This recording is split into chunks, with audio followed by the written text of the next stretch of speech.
Welcome to Managing Online Activities and Communication.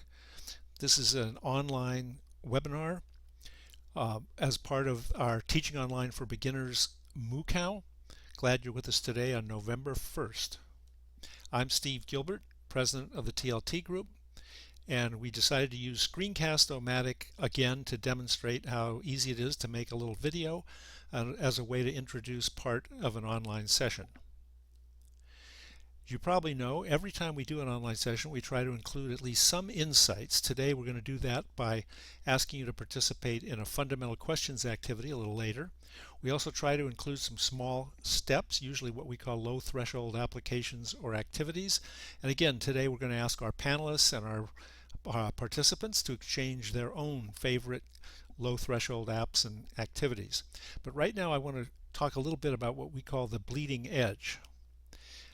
So in addition to our usual goals of trying to provide you with something you can use in the near future to take some small steps, overall when teaching online for beginners, our goal is to provide just enough information for those of you who are near the beginning of teaching online so that you'll feel a little more effective and confident and maybe skeptical and comfortable and when you're about to begin that first online teaching experience.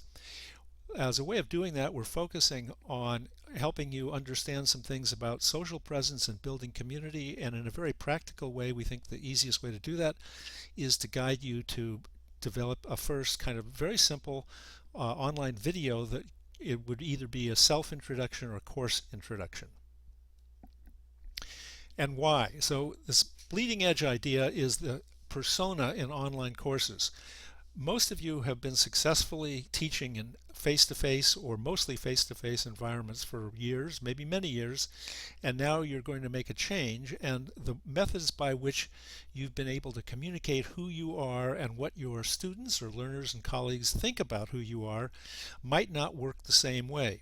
That's a legitimate concern.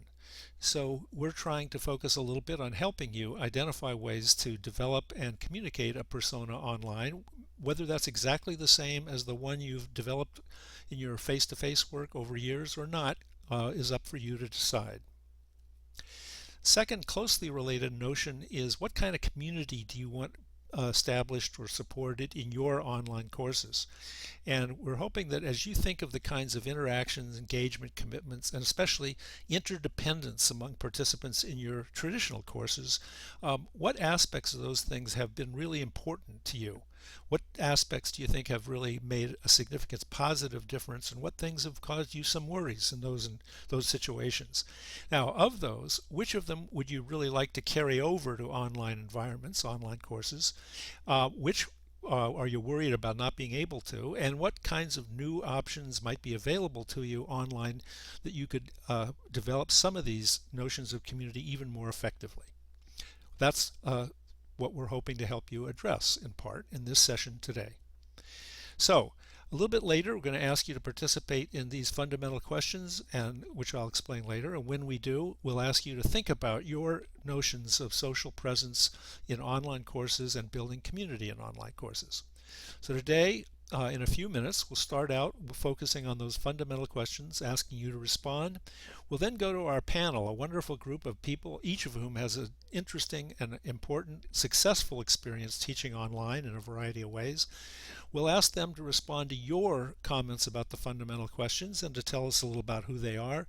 We'll ask them to provide some advice about course introductions, video introductions, or teaching online in general, maybe addressing the question, if I had only known such and such and I'd believed it and I'd acted on it, I would have done better in my first online teaching activities. And finally, asking them to share some low threshold applications and activities.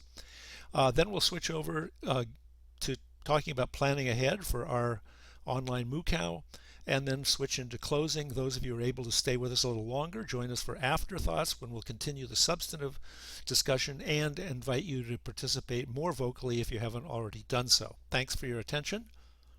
We hope you enjoy teaching online for beginners, and that you go to this place if you want to see the attribution source of our various images.